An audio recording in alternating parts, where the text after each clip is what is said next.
2021년 7월 25일 우리 천안 광성교회 주일 예배를 시작하겠습니다. 사랑과 은혜가 풍성하신 아버지 하나님, 지난주 1년 중 가장 더운 시기를 잘 이겨내고 이렇게 예배를 드릴 수 있게 해주시니 참으로 감사합니다. 이 무더위조차 주님의 창조 섭리 가운데 있으니 이 시기를 믿음으로 슬기롭게 이겨내는 주의 백성들이 되게 하옵소서. 오늘도 창조주 하나님의 높고 위대하심을 선포하는 고백과 찬양의 예배가 되길 원하오며 예수님의 이름으로 기원하옵나이다. 아멘. 다 함께 사도신경으로 우리의 신앙을 고백하겠습니다. 나는 전능하신 아버지 하나님 천지의 창조주를 믿습니다. 나는 그의 유일하신 아들 우리 주 예수 그리스도를 믿습니다. 그는 성령으로 잉태되어 동정녀 마리아에게서 나시고 본디오 빌라도에게 고난을 받아 십자가에 못 박혀 죽으시고 장사된 지 사흘 만에 죽은 자 가운데서 다시 살아나셨으며 하늘에 오르시어 전능하신 아버지 하나님 우편에 앉아 계시다가 거기로부터 살아있는 자와 죽은 자를 심판하러 오십니다. 나는 성령을 믿으며 거룩한 공교회와 성도의 교제와 죄를 용서받는 것과 몸의 부활과 영생을 믿습니다. 아멘. 찬송가 9장입니다.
주 앞에 나올 때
한 주간 동안 하나님과 나만 아는 죄를 고백하며 침묵으로 참회의 기도를 드리겠습니다.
다 함께 공동기도를 드리겠습니다. 사랑과 은혜가 풍성하신 아버지 하나님, 주님께서는 우리의 마음이 나보다 고통당하는 자들에게 향하길 원하셨건만 우리는 자신의 고통에만 관심을 가질 뿐 고통받는 이웃들에게 마음을 주지 못했습니다. 코로나로 인해 학교에 못 가 제대로 된 교육을 받지 못하는 아이들이 있습니다.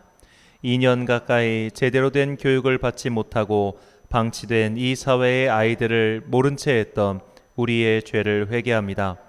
코로나로 인해 벌어진 학습 격차로 인해 아이들이 고통당하지 않도록 주님께서 그들을 지켜주시고 우리도 그 아이들을 위해 기도하는 성도가 되게 하옵소서. 방역 지침이 강화되고 그 기간도 늘어나면서 많은 이들이 신음하고 있습니다. 긴 시간을 인내하며 버틴 이들도 이제는 다 포기하고 싶은 마음으로 가득 차 있습니다. 피할 길을 내주시는 주님의 은총을 바라봅니다. 이 고통의 시간을 보내는 이들의 마음을 위로해 주십시오. 무더위와 마스크라는 이중고를 견뎌내고 있는 성도들을 어여삐 여기시어 답답한 마음에 주님의 위로의 바람이 불어오게 하옵소서. 이웃나라 일본에서 올림픽이 열렸습니다. 전 세계의 많은 선수들이 서로의 기량을 재기 위해 모였습니다. 하지만 가난한 나라에서 온 한 선수는 그곳에서 불법으로라도 취업하려고 숙소를 무단으로 이탈하는 일이 벌어졌습니다. 얼마나 가난하고 힘들었으면 가족도 버리고 조국도 버리고 불법 체류자의 길을 선택했는지 가슴이 아파옵니다. 온 세계의 백성들은 지금도 가난과 테러와 압제 속에서 신음하고 있습니다. 주님께서 다시 오시는 그날까지 고통으로 신음하는 백성들을 위해 기도하는 주의 자녀들이 되길 원합니다. 주님의 은총과 자비를 구하며 주님께서 가르쳐 주신 기도를 드리오니 하늘에 계신 우리 아버지, 아버지의 이름을 거룩하게 하시며 아버지의 나라가 오게 하시며 아버지의 뜻이 하늘에서와 같이 땅에서도 이루어지게 하소서. 오늘 우리에게 일용할 양식을 주시고 우리가 우리에게 잘못한 사람을 용서하여 준 것 같이 우리 죄를 용서하여 주시고 우리를 시험에 빠지지 않게 하시고 악에서 구하소서. 나라와 권능과 영광이 영원히 아버지의 것입니다. 아멘. 사죄의 선언입니다. 여호와는 압제를 당하는 자의 요새이시오 환난 때의 요새이시로다. 여호와여, 주의 이름을 아는 자는 주를 의지하오리니 이는 주를 찾는 자들을 버리지 아니하심이니이다. 아멘. 주님을 찾는 자들을 주님께서는 외면하지 않으십니다. 그리고 주님께서는 아직 그분을 모르는 자들을 위하여, 그분을 외면하는 자들을 위하여 우리가 기도하길 원하십니다. 나만 건강하고 잘 살게 해달라는 기도에서 한 단계 나아가 온 세계에 고통받는 형제 자매를 위하여 기도합시다. 주님께서는 이 땅의 낮은 자들을 위하여 드리는 간구를 기쁘게 받아주십니다. 여름날의 얼음 냉수와 같이 주님의 마음을 시원케 해드리는 자녀들이 되시길 소망합니다. 교독문 6번 시편 10편을 함께 교독하시겠습니다. 여호와여 일어나옵소서. 하나님이여 손을 드옵소서. 가난한 자들을 잊지 마옵소서. 그의 마음에 이르기를 주는 감찰하지 아니하리라 하나이까. 주께서는 보셨나이다. 주는 재앙과 원한을 감찰하시고 주의 손으로 갚으려 하시오니 외로운 자가 주를 의지하나이다. 주는 벌써부터 고아를 도우시는 이신이이다. 악인의 팔을 꺾으소서. 악한 자의 악을 더 이상 찾아낼 수 없을 때까지 찾으소서. 께서는 영원무궁하도록 왕이시니 이방 나라들이 주의 땅에서 멸망하였나이다. 여호와여, 주는 겸손한 자의 소원을 들으셨사오니 을 준비하시며 귀를 기울여 들으시고 고아와 압제당하는 자를 위하여 심판하사 속한 자가 다시는 위협하지 못하게 하시리로다. 아멘. 찬송가 69장입니다.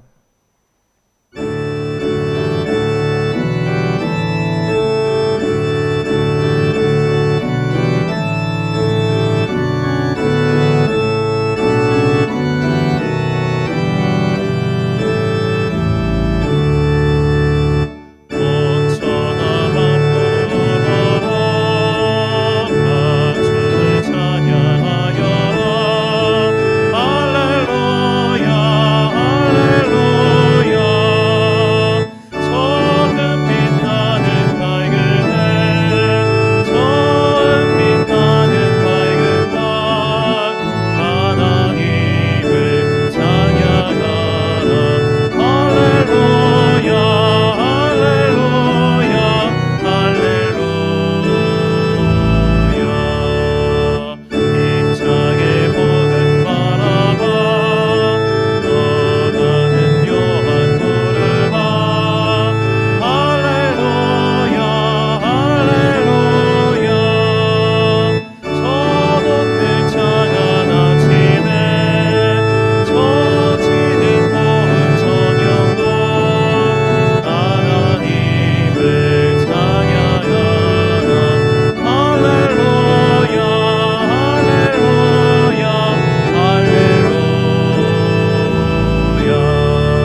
지난주 봉헌하신 분들입니다. 김정학 집사님 가정에서 주저헌금 받으셨습니다.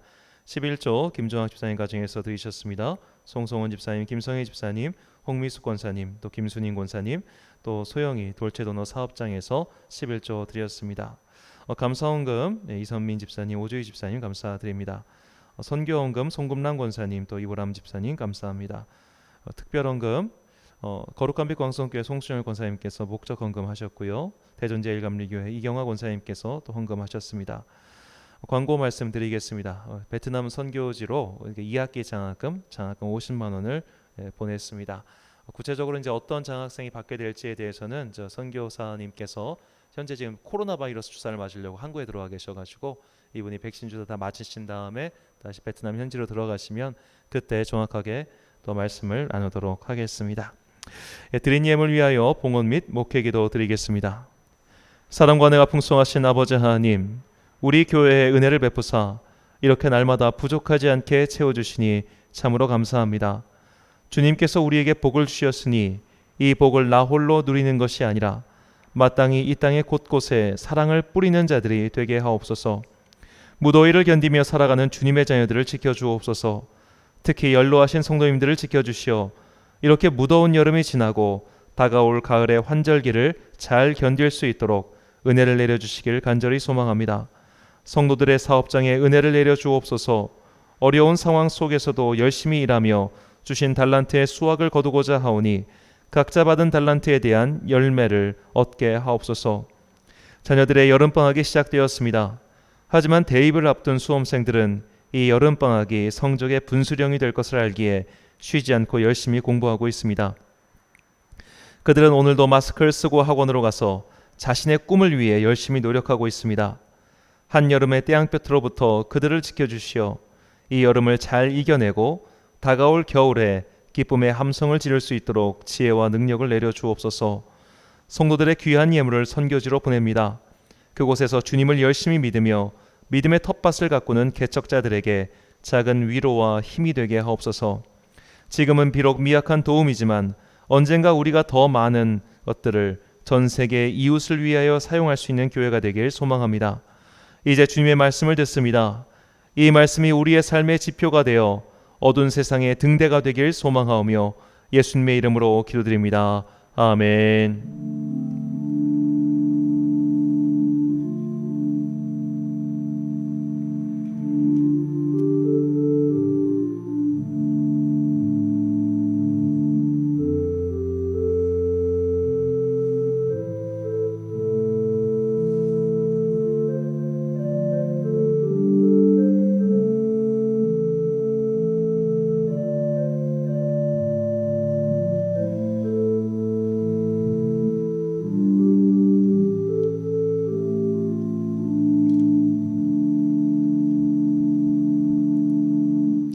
오늘 우리에게 주신 하나님의 말씀은 구약성경 여호수아 17장 14절부터 18절까지의 말씀입니다. 여호수아 17장 14절부터 18절까지의 말씀.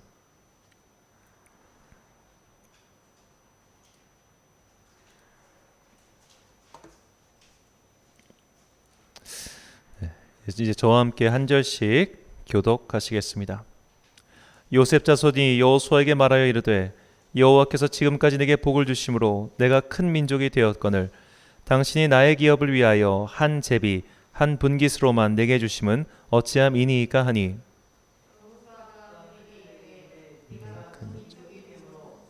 산지가 내게 너무 좁을진데 브리스 족속과 르바임 족속의 땅 삼림에 올라가서 스스로 개척하라 하니라. 요셉 자손이 이르되 그 산지는 우리에게 넉넉하지도 못하고 골짜기 땅에 거주하는 모든 가나안 족속에게는 베스안과 그 마을들에 거주하는 자이든지 이스라엘 골짜기에 거주하는 자이든지 다 철병거가 있나이다 하니 다시 요셉의 족속 곧 에브라임과 므낫세에게 말하여 이르되 너는 큰 민족이요 큰 권능이 있은즉 한 분깃만 가질 것이 아니라. 함께 읽겠습니다. 그 산지도 내 것이 되리니 비록 삼림이라도 내가 개척하라. 그 끝까지 내 것이 되리라.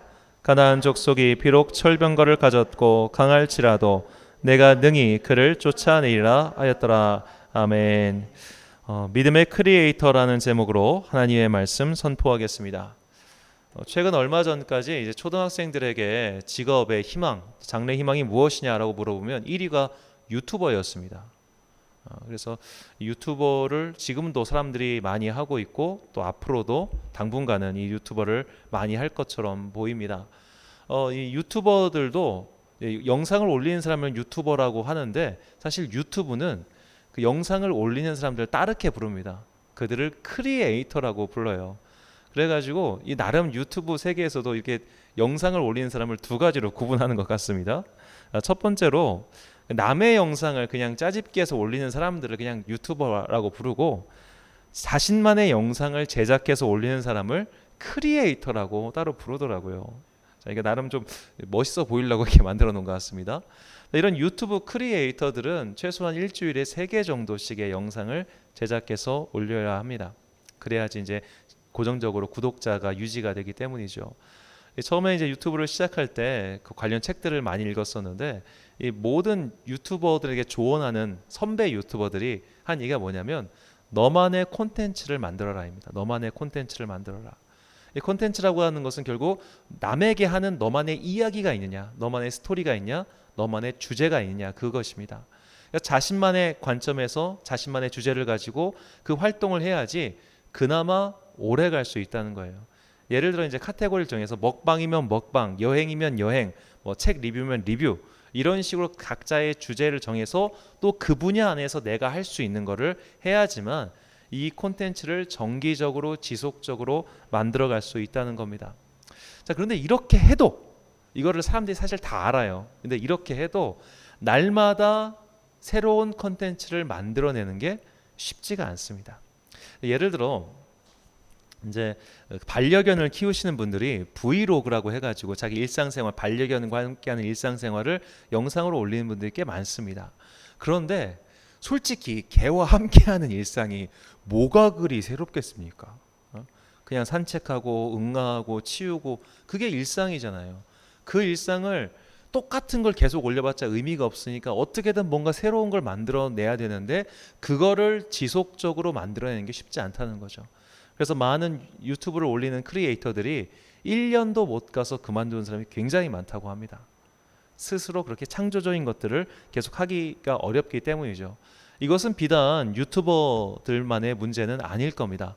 모든 창작 활동은 하늘 아래 새 것이 없다고 날마다 새로운 것을 만들어내기가 굉장히 어렵습니다. 그 요한 세바스찬 바흐라고 하는 사람이 있었습니다. 이 사람은 이제 독일의 굉장히 유명한 음악가인데요. 이 사람은 이제 말년에 25년 동안 그 독일 라이프치히의 토마스 민처 교회에서 수석 오르간리스트였고 또 찬양대 인도자였습니다. 그러니까 이때 당시 찬양대 인도자는 뭘 해야 했냐면 매 주마다 찬양곡을 작곡해야 됐어요.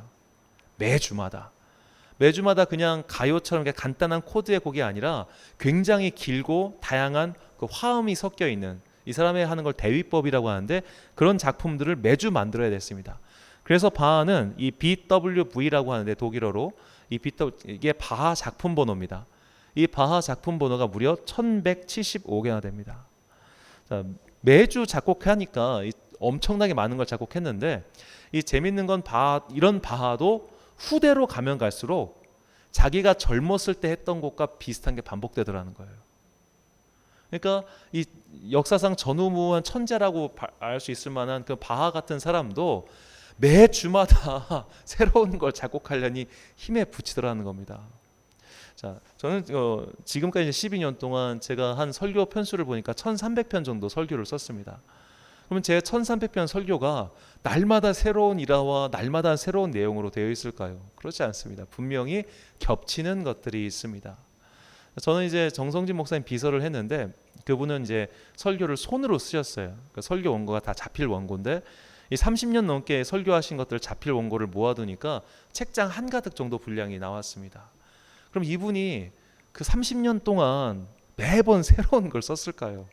이분도 했던 설교를 다시 바꿔가지고 하는 경우가 꽤 있었습니다. 제가 가장 존경하는 설교자는 그 은퇴하신 백준현 기념교회 이재철 목사님인데요. 제가 그분의 모든 책을 다 읽었고 또 설교를 다 들었습니다. 집요할 만큼 다 들었는데 그분도 그분 같은 경우는 아예 1년에 한 달 이상을 교회에서 휴가를 줬어요. 설교에 집중하시라고. 그리고 주일 설교만 하셨습니다. 그런 분인데도 이전에 했던 내용이 반복돼서 나오는 게 있었습니다. 그러니까 날마다 새로운 걸 창작한다는 것은 사실 인간에게는 불가능하다는 겁니다. 창자의 고통이라는 게 괜히 나온 말이 아니죠. 그래서 유명한 소설가들도 보면 예전에 자기가 했던 그 문구가 반복되는 경우가 있다고 하더라고요. 특히 이제 다작할수록 그런 일이 많다고 합니다. 인간은 무에서 유를 만드는 창조의 행위를 계속해 나가기에는 아무리 천재라 할지라도 굉장히 미약한 존재입니다. 성경은 이 진리를 우리에게 간접적으로 전해주고 있죠. 창세기 1장 1절은 위대한 선언으로 이렇게 시작합니다. 창세기 1장 1절 아마 이거 다 알 겁니다. 태초에 하나님이 천지를 창조하시니라. 자, 이렇게 시작한 창세기 1장 1절인데 창세기 가장 마지막 장 마지막 절인 요한계시록 22장 21절은 다음과 같습니다. 주 예수의 은혜가 모든 자들에게 있을지어다. 아멘. 자, 그래서 어떤 분들은 신앙의 원리는 이렇게 설명합니다. 창세기 1장 1절 태초에 하나님이 천지를 창조하시니라 이 말씀을 아멘으로 화답하는 사람, 아멘으로 엮어가는 게 그리스도인이다라고 이야기를 합니다. 창조의 하나님께서 창조하셨고 그 창조의 세계가 지금까지 이어와서 마침내 우리가 예수 그리스도의 은혜로 구원받았다고 하는 것, 이 믿음의 고백이 그리스도인의 삶인 것이죠. 하나님께서 창조하셨다는 이 고백이 참으로 중요한 것은 창조는 하나님만이 하시는 행위이기 때문입니다. 인간이 창조하는 게 아닙니다. 하늘 아래 새 것이 없다고 인간이 창조하는 건 없어요. 사실 이제 앞으로 우리가 굉장히 마주할 중요한 문제가 유전자 복제의 문제인데, 유전자 복제도 있는 걸 복제하는 거지 않습니까? 새로운 걸 만들어내는 게 아니죠. 다 조합하고 하는 것뿐이지. 예를 들어 이제 뭐 마약 같은 경우도 그 마약은 다 화학 약품이지 않습니까? 얼마 전에 굉장히 재밌는 사람이 발견됐는데 집에서 마약 만들다가 걸린 사람이 있었습니다. 집에서 마약을 만들었는데 유통책을 찾다가 걸린 거예요. 근데 그 집에서 만든 마약의 순도가 꽤 높았다는 얘기가 나오는데, 왜냐하면 마약이라고 하는 것이 결국 여러 가지 있는 것 화학약품들을 조합해서 제조하는 것이기 때문이죠. 예전에 이제 어떤 프로그램에서 그 화학 조합식이 나오기도 했었는데, 자, 그만큼 만들기가 의외로 간단하다고 합니다. 그러니까 해 아래 새 것은 없어요. 우리가 결국 인간이 하는 것이라는 것은 하나님이 만드신 창조물들을 그저 조합하는 것에 불과합니다. 온전한 무에서 유의 창조자는 하나님만이 없는 것이죠. 자, 그래서 이 창조하다라고 번역한 히브리어는 바라라는 말인데, 이 말은 구약 성경에서 총 46번 나옵니다. 46번 나오는데 이 중 44번의 동사의 주어가 하나님이에요. 그러니까 창조는 하나님만이 할 수 있다는 것을 구약 성경은 계속 이야기하고 있는 것이죠. 자, 그런데 딱 2번, 사건으로서는 한 번, 이 창조하다라는 단어가 인간에게 적용된 사례가 있습니다. 그것이 바로 오늘 본문 말씀이죠. 자, 이 구약 성경 이 여호수아서는 출애굽한 이스라엘 백성들이 약속의 땅인 가나안으로 들어가서 그 땅을 정복하는 이야기가 나오고 있습니다. 근데 이제 우리가 성경을 읽을 때 이 여호수아서의 서두에 시작하는 이 여리고성 전쟁이 너무 강렬해가지고 여호수아서는 그냥 여호수아가 전쟁한 이야기라고 생각하기가 쉬워요. 근데 여호수아서는 총 24개의 장으로 구성되어 있는데 이 24개의 장 중에 1장부터 12장까지만 여호수아가 전쟁한 이야기가 나오고 13장부터 24장까지 나머지 절반은 땅을 분배하는 이야기가 나옵니다. 자기들이 점령한 땅 그리고 점령할 땅을 이스라엘 각 지파별로 분배해 주는 장면이 굉장히 길게 나오죠. 그래서 여호수아서 10장부터는 사람들이 읽는 것을 굉장히 지루해합니다. 왜냐하면 우리나라 지명도 아닌 딴 나라, 그것도 옛날 지명들이 계속 나오고, 그리고 이스라엘 12지파뿐만 아니라 그 지파의 밑에 있는 자손들의 이름들까지 계속 나오다 보니까 이건 너무 좀 지루한 거예요. 자, 그렇다면 어째서 성경은 이렇게 지루한 이야기를 굉장히 길게 중요하게 다루고 있냐? 왜냐하면 이것이 이스라엘 지파의 등기부 등본이었기 때문입니다. 그러니까 각 지파별로 이렇게 살아야 될 땅들을 계속 나눈 이유가, 너희는 이 땅에 살아, 이 땅에 살아, 이 땅에 살아, 각 지파별로 등기부 등본 띄워준 다음에 이것이 앞으로 영원한 너희들의 근거야. 일종의 거래를 하고 또 나중에 땅을 돌려받을 때 사용하기 위해서 이렇게 지파별로 분배를 한 것이죠. 자, 그런데 이 지파별로 분배를 할 때 한 지파가 항의를 합니다. 그 지파는 요셉의 자손들이었어요. 본문 14절 말씀입니다. 요셉 자손이 여호수아에게 말하여 이르되 여호와께서 지금까지 내게 복을 주심으로 내가 큰 민족이 되었거늘 당신이 나의 기업을 위하여 한 제비 한 분깃으로만 내게 주심은 어찌함이니까 하니. 아멘. 자, 여기서 요셉의 자손이란 에브라임 지파와 므낫세 지파입니다. 자, 이제 야곱에게는 12명의 아들이 있었습니다. 야곱에 12명의 아들이 있었고 이들이 12지파를 이루었는데 하나님께서 이 중에 레위는 내 거다 해가지고 레위 지파를 빼세요. 그래서 레위 지파에겐 땅을 분배하지 않습니다. 레위 지파는 12지파에 그래서 들어있지 않아요. 그들은 하나님께 따로 구별된 떨어져 있는 존재였습니다. 그래서 레위 지파는 각 지파별로 흩어져 가지고 도피성이라고 하는 성에 따로 살았어요. 자, 이게 근데 그렇게 되니까 11지파가 되지 않습니까? 그래 가지고 이 요셉의 아들인 에브라임과 므낫세를 각각 다른 지파로 삼아 가지고 총 12개의 지파가 된 것입니다. 그러니까 요셉 자손이 그 중에서 가장 강성했다는 뜻이죠. 민수기 26장에 보면 각 지파별로 인구수가 나옵니다. 인구수가 나오는데 이 에브라임과 므낫세를 둘을 합친 인구수가 가장 많았어요. 약 8만 5천 명가량 됐습니다. 그래서 랭킹 2위, 인구수 2위였던 유다 지파보다 약 10,000명 정도가 많았습니다. 인구도 가장 많고 또 두 지파 몫이니까 당연히 두 몫을 떼어주세요라고 말하는 것은 당연한 말입니다. 그런데 지금 오늘 본문에서 여호수아는 에브라임과 므낫세 지파에게 한 몫만 준 거예요. 이거를 또 걔네들은 2분의 1로 나눠야 되니까 한 지파별로 반을 갖게 된 겁니다. 딴 지파보다 절반 갖게 된 거예요. 그러니까 당연히 항의를 하는 것이죠. 이건 불공평하지 않습니까? 왜 우리에게는 반만 줍니까? 우리도 온전한 몫을 줘야 되지 않겠습니까? 자, 이렇게 얘기를 하는 거죠. 자, 그런데 여호수아는 이야기를 합니다. 자, 본문 17절과 18절 말씀입니다. 15절 말씀입니다. 여호수아가 그들에게 이르되 내가 큰 민족이 되므로 에브라임 산지가 너희가 너무 좁을진대 브리스 족속과 르바임 족속의 땅 삼림에 올라가서 스스로 개척하라. 자, 너희들은 힘이 있으니까 가서 스스로 개척하라고 하지요. 근데 다시 요셉의 자손이 이 말에 항의를 합니다. 스스로 개척하려고 해도 우리가 숫자가 많은 건 사실이지만 속된 말로 쪽수는 많지만 우리에게는 무기가 없어요 라고 얘기하는 거예요. 자, 그들이 싸워야 할 대적들은 지금 철기 문명입니다. 철기 문명.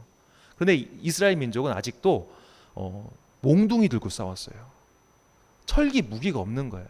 그 당시 철기 무기는 구하기도 굉장히 어려웠고 제조법도 비밀이었기 때문에 함부로 남에게 공유되지 않았습니다.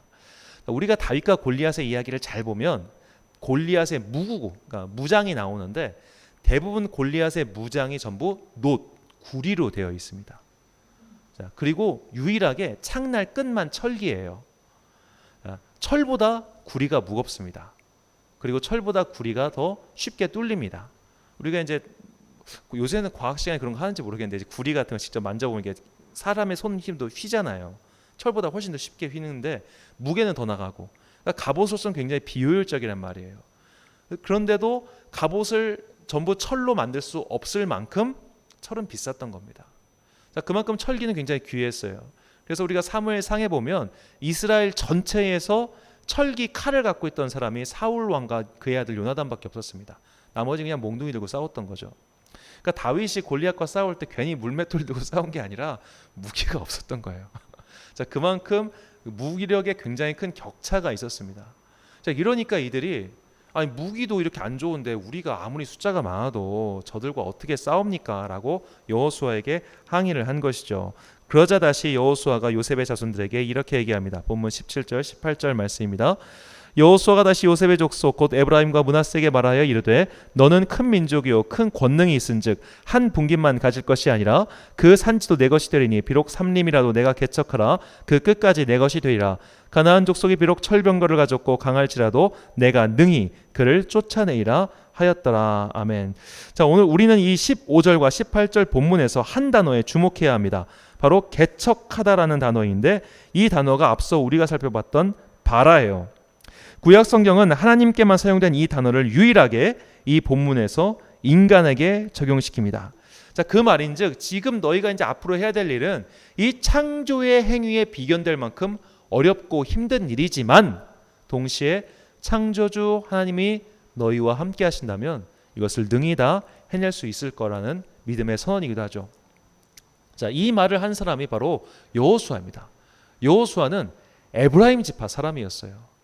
그러니까 자기와 가장 가까운 친족, 자기가 가장 가까운 자기가 속한 지파 사람들에게 너희들은 지금 할 수 있어라고 독려하는 거예요. 자기와 가까운 사람들이기 때문에 더 챙겨준 것이 아니라 자기와 가까운 가족들이기 때문에 절반만 딱 주고 너희는 능히 이것을 극복할 수 있어. 왜? 너희는 권능이 있고 무엇보다 창조주이신 하나님이 너희에게 개척할 수 있는 힘을 주셨기 때문이야 라고 이야기하는 것이죠. 자, 이것이 오늘 본문을 통해서 우리에게 주시는 하나님의 말씀입니다. 자, 우리의 신앙이 단순히 하나님께서 이 땅을 창조하셨습니다, 아멘 하고 끝나는 신앙이 아니라 이 창조의 하나님이 지금도 살아계시며 우리와 함께 하시며 지금도 그분의 창조 사역을 하고 계시기 때문에 내 앞에 어떤 시련과 장애가 있더라도 그것을 능히 개척해 나갈 수 있는 믿음을 우리에게 요구하시는 것이죠. 창작에는 고통이 따르지 않습니까? 역사의 길이 남을 천재도 처음부터 끝까지 날마다 새로운 창작 활동을 펼치지 못합니다. 그만큼 없는 길을 뚫고 새로운 길을 만들어내는 개척의 행위, 창작의 행위는 굉장히 어렵습니다.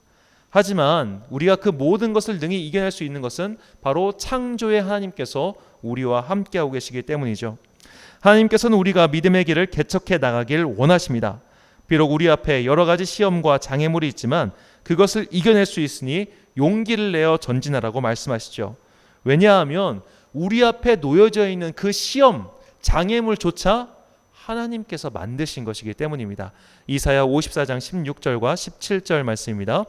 보라, 숯불을 불어서 자기가 쓸만한 연장을 제조하는 장인도 내가 창조하였고 파괴하며 진멸하는 자도 내가 창조하였은즉 너를 치려고 제조된 모든 연장은 쓸모가 없을 것이라. 일어나 너를 대적하여 송사하는 모든 혀는 내게 정죄를 당하리니 이는 여호와의 종들의 기업이요 이는 그들이 내게서 얻은 공의니라. 여호와의 말씀이니라. 아멘. 자, 얼마 전 영상을 보다가 그 해양 경찰대에서 테러범을 진압하고 인질을 구출하는 훈련 장면을 봤습니다. 그들은 최대한 실전에 가깝게 상황을 조성하고 무장을 하고 훈련에 임하죠. 그런 반복적인 훈련이 실전에 들어갔을 때 자신의 생명뿐만 아니라 인질의 생명도 구하게 만들어주는 겁니다. 자, 하지만 아무리 훈련을 실전같이 해도 막상 실전에 들어가면 사람은 더 크게 긴장하고 실수하죠. 왜냐하면 훈련은 모든 상황이 통제되어 있기 때문에 내가 실제로 죽을 일은 없습니다. 실제로 인질이 죽을 일도 없죠. 하지만 실전은 통제된 상황이 아니기 때문에 내가 죽을 위험이 있습니다. 그렇기 때문에 실전은 더 어려운 것이죠. 저는 마치 그 하나님께서 만드신 창조의 세계 그리고 우리가 살고 있는 이 세계가 그러니까 구성된 훈련장이라는 생각이 들었습니다. 하나님께서 다 만드셨어요. 그리고 그것을 훈련하시는 하나님의 통제 안에 있습니다. 하나님의 통제 안에 있기 때문에 하나님께서 우리에게 장애물을 주시고 이걸 극복하라고 하시는데 이거 하다가 죽지 않는다는 거예요. 지금 내 앞에 있는 대적은 실탄을 들고 있는 적이 아니라 모이총을 들고 있는 적이라는 겁니다. 이미 통제관이신 하나님께서 다 상황을 통제하시고 안전고리를 만들어 놓으셨고 나로 하여금 이것을 다 극복할 수 있게끔 만들어 놓으신 거예요. 마치 그 무협지에 나오는 그 스승이 막 제자 보고 너 절벽에 올라가라고 하는데 제자가 스승님 저 여기서 떨어지면 죽습니다. 괜찮아 안 떨어져 라고 하는 것처럼 설령 네가 떨어지더라도 내가 가서 잡아 올릴 거니까 그렇게 해서 제자를 한계치까지 끌어올려가지고 무림의 고수를 만들듯이 마치 하나님께서는 모든 상황을 다 통제 안에 넣으시고 우리가 다 극복할 수 있게끔 해주시는 거예요. 그런데 마치 이것은 우리가 훈련을 하다 보면 정말 죽겠다 이런 생각이 드는 것처럼 우리가 눈앞에 놓여진 믿음의 시험과 환난을 통과할 때마다 죽겠다는 생각이 들 겁니다. 너무 힘들다.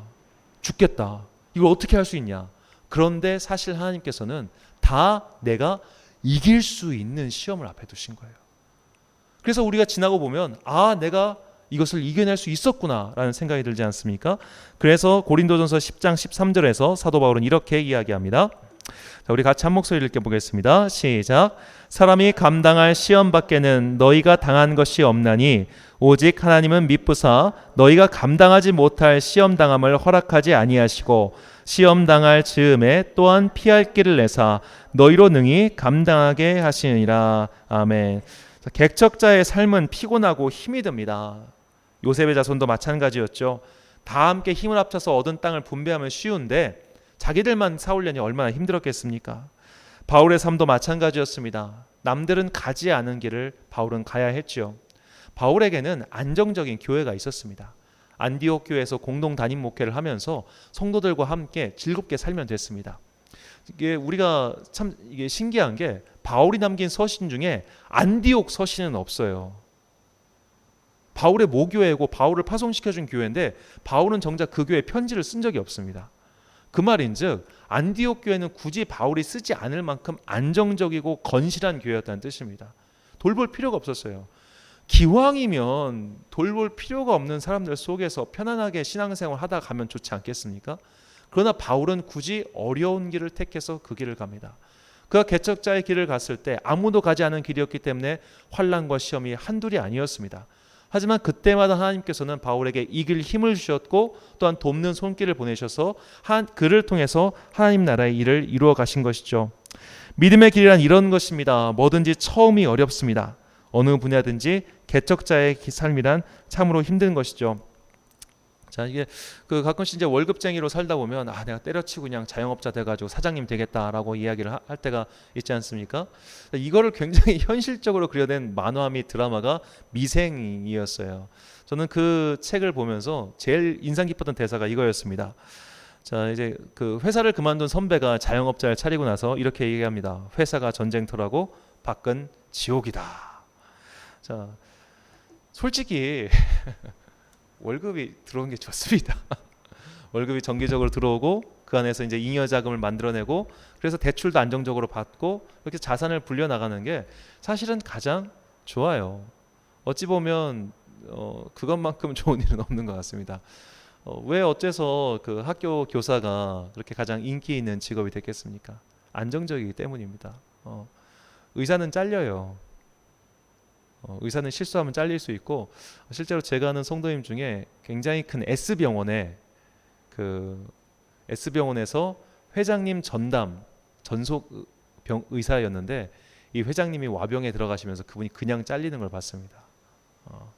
그리고 이제 개인 병원 하시는 분들 중에 망하는 분들이 굉장히 많습니다. 우리나라에서 가장 많이 망하는 그 개인 병원이 산부인과예요. 쑥쑥쑥 망하고 있습니다. 정말 그래서 오히려 의사 선생님들도 이렇게 가능하면 요새는 대학병원에 있고 싶어 하세요. 근데 경쟁에서 밀려난 분들이 어쩔 수 없이 개인 병원을 차리고 하다가 또 망하고 그러면서 이제 나중에는 저기 요양원까지 밀려가시는 것들이 사실은 굉장히 많습니다. 자, 우리가 자영업하는 것도 힘들잖아요. 자영업자는 물론 내가 열심히 일하면 다 내 몫이 되겠죠. 하지만 자영업자는 휴일이 없습니다. 휴가도 없고 24시간 내가 일해야 됩니다.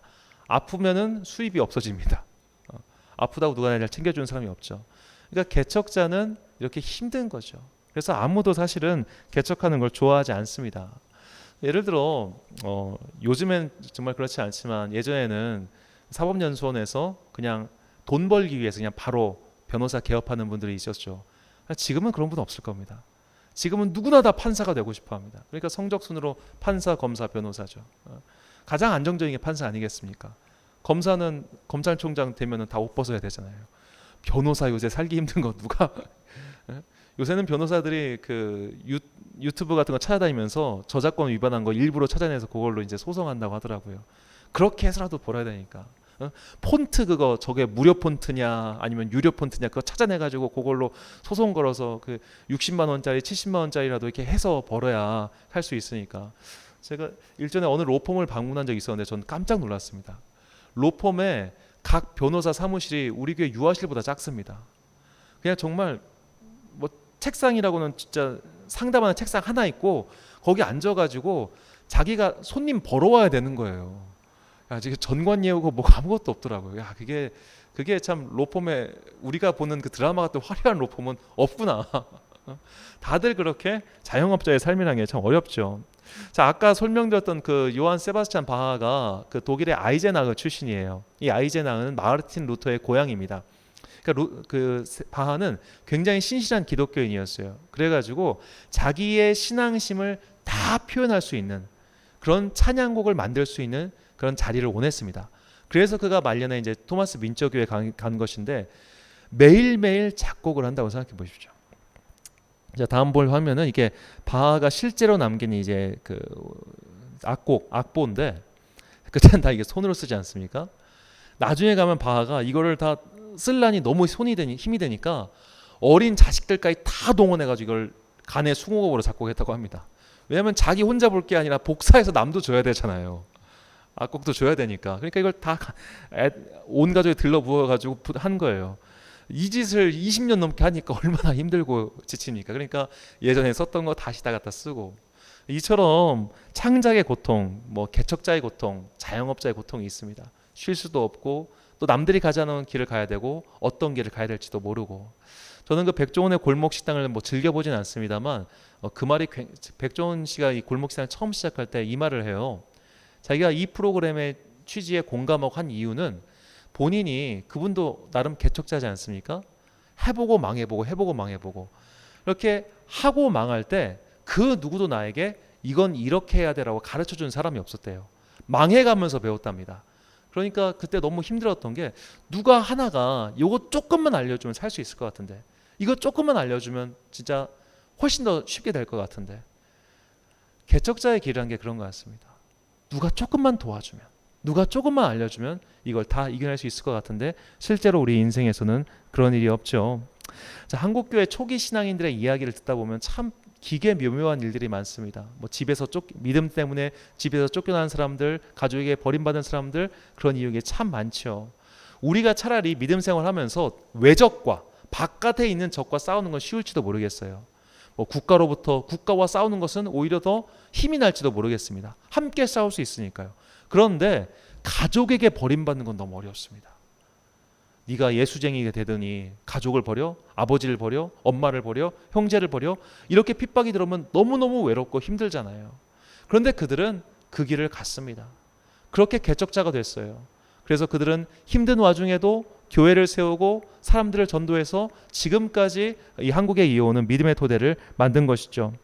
어디나 처음이 힘듭니다. 군부대에서도 교회가 없는 데서 신앙생활하기 힘들고, 신우회를 조직하는 것도 아무것도 없는 데서 하는 것은 다 어렵습니다. 그뿐만 아니라 우리의 인생에는 각자 누구도 경험해보지 못한 신비하고 괴기한 일들이 일어납니다. 그 누구도 경험해보지 않은 나만의 인생의 환난과 문제가 있더라고요. 그렇기 때문에 사실 우리 한 명 한 명 모두는 다 믿음의 개척자들입니다. 그 누구도 경험해보지 못한 각자의 인생에서 일어나는 믿음의 환난을 우리는 마주해야 되고 또 그것을 극복해 나가야 됩니다. 그러나 우리가 그것을 능히 극복할 수 있는 이유는 아까 말씀드린 것처럼 이 훈련장을 다 만드신 하나님께서 우리로 하여금 이것을 다 너 이 정도 수준은 뛰어넘을 수 있어 라고 해서 그 장애물을 주셨기 때문이죠. 이 창조의 섭리를 알고 계셨던 예수님께서는 우리 믿는 자들에게 다음과 같이 말씀하십니다. 마가복음 9장 23절 말씀을 우리가 같이 한 목소리로 읽겠습니다. 시작. 예수께서 이르시되 할 수 있거든이 무슨 말이냐, 믿는 자에게는 능히 하지 못할 일이 없느니라 하시니. 아멘. 자, 내가 할 수 있는 게 아니에요. 할 수 있게끔 이미 다 만들어 놓으신 겁니다. 내가 내 능력으로 할 수 있는 게 아니라 이미 충분히 할 수 있게끔 그분이 다 상황을 조성하신 거란 말이에요. 그렇기 때문에 믿는 자들에겐 능히 하지 못할 일이 없는 겁니다. 이 모든 것을 창조하신 주님을 믿으며 내 앞에 있는 이미 내가 이길 수 있는 길을, 장애물을 극복하며 믿음을 개척해 나가는 것, 이것이 오늘 우리에게 주님께서 원하시는 개척자의 모습입니다. 사랑하는 천안광성교회 성도 여러분, 그리고 이 예배를 함께 드리고 계신 귀한 주님의 자녀 여러분, 하나님의 창조 사업은 창세기 1장과 2장에서 멈춰 있지 않습니다. 그분께서는 그 이후로도 계속해서 창조의 사업을 이어가고 계십니다. 우리는 그 창조주 하나님께서 만들어 놓은 세상에서 살고 있습니다. 우리 앞에 놓여져 있는 시험과 환난은 결국 그분이 만들어 놓으신 훈련장의 일부에 불과합니다. 우리가 개인 헬스장에서 개인 PT를 받다 보면 이 코치들이 기가 막히게 내 한계점을 집어냅니다. 나는 이제 더 이상 못할 것 같은데 꼭 뒤에서 얘기하죠. 하나 더. 그 사람들 눈에는 보이는 겁니다. 너 지금 하나 더 할 수 있어. 그 상태가 말이죠. 하나님께서 주시는 믿음의 시련도 이와 똑같습니다. 나는 못할 것 같아요. 하나님, 내가 이걸 어떻게 이겨내요? 내가 이 환난을 어떻게 극복할 수 있겠어요? 그런데 하나님께서 옆에서 보시고 너 이거 할 수 있어. 왜냐하면 내가 할 수 있게 세팅해 놨으니까. 그렇기 때문에 믿는 자에게 능치 못한 일이 없는 것이고 우리가 피할 수 있는 길이 다 있는 겁니다. 주님께서 이 믿음의 시험과 환난을 극복할 수 있는 길을 다 마련해 놓으셨고 이길 수 있는 방법도 다 마련해 놓으셨습니다. 우리는 이제 믿음의 용기를 가지고 개척자의 마음으로 그 길을 하나하나씩 극복해 나가면 되는 겁니다. 시험에 지지 마십시오. 환난 앞에 주눅들지 마십시오. 인생의 장애물 앞에 절망하지 마십시오. 하나님께서 이길 수 있는 것들만 우리 앞에 놓아두셨기 때문에 믿는 자에게는 능히 하지 못할 일이 없는 겁니다. 이 모든 것을 창조하시고 계획하신 그 주님을 믿고 오늘도 믿음의 길을 개척해 나아가는 성도들이 되시길 주님의 이름으로 축원합니다. 기도하겠습니다. 사랑과 은혜가 충만하신 아버지 하나님, 우리는 하나님께서 창조하신 세상을 살고 있습니다. 하나님의 창조 사역은 창세기에서 멈춘 것이 아닙니다. 지금도 하나님께서는 만물을 새롭게 하시며 모든 것을 창조하고 계십니다. 우리는 창조의 세계 속에서 살고 있습니다. 세상과 만물은 하나님의 통제 아래에 있습니다. 그러니 세상은 우리를 죽일 수 없습니다. 그러니 믿음의 환난과 장애물이 우리를 완전히 짓밟을 수 없습니다. 이 모든 것을 만드신 주님께서는 우리가 능히 이길 수 있도록 모든 것을 예비해 두셨습니다. 이 감춰진 신비를 깨닫게 해주시니 감사합니다. 각자의 자리에서 믿음의 개척자로서 눈앞에 있는 장애물들을 하나씩 극복하고 자신에게 주어진 이 길을 끝까지 걸어가게 하옵소서. 우리 인생에서 일어나는 모든 일이 주님의 통제 아래에 있음을 믿고 내 눈앞에 있는 어둠의 긴 터널을 한 걸음씩 개척해 나가는 믿음의 개척자들이 되게 하옵소서. 이 모든 말씀 하나님의 창조를 믿는 자들에게 능히 하지 못할 일이 없음을 선포하신 예수 그리스도의 이름으로 기도합니다. 아멘. 찬송가 337장입니다.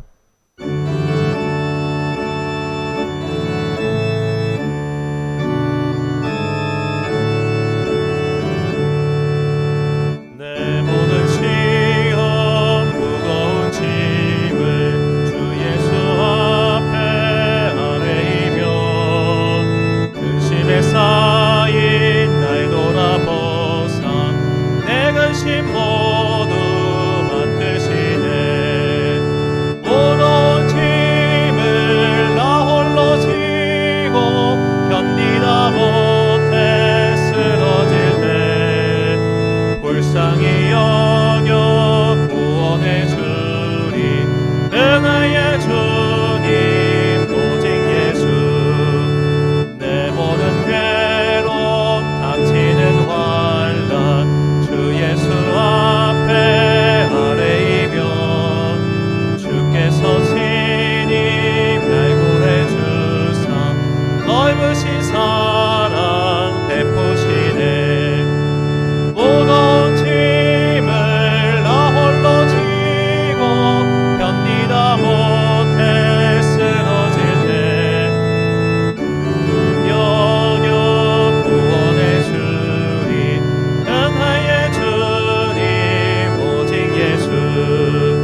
자리에서 일어나시겠습니다.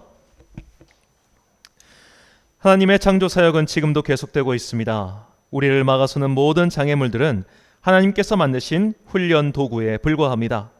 그분께서는 우리가 극복할 수 있는 장애물을 만들어 놓으셨습니다. 창조주 하나님을 믿는 자들은 이것을 다 이겨낼 수 있습니다. 창조주 하나님을 신뢰하고 믿음의 개척자가 되어 모든 장애물과 환난을 통과하여 승리의 면류관을 얻으시길 간절히 축원합니다. 축도로 예배를 마치겠습니다. 지금은 우리 구주 예수 그리스도의 은혜와 하나님 아버지의 크신 사랑과 성령님의 감화 감동 역사하심이 이제 믿음의 개척자가 되어 내 앞에 놓여져 있는 인생의 과제를 하나씩 극복해 나가리라다지만은 귀한 주님의 자녀들 머리 위에 지금부터 영원까지 함께 하시기를 간절히 축원하옵나이다. 아멘.